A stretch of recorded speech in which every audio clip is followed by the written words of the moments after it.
ஏத்திட்டு வந்து சிங்கிள் இங்க வந்து இது பூரா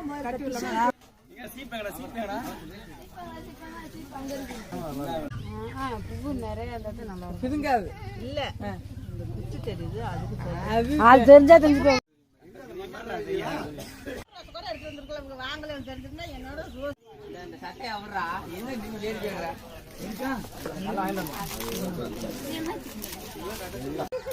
இது ஒண்ணுதாம்மா இப்ப குறைச்ச கம்முன்னு இருங்கம்மா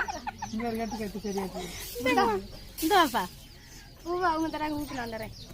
ஆளு கொஞ்சமா வாங்கி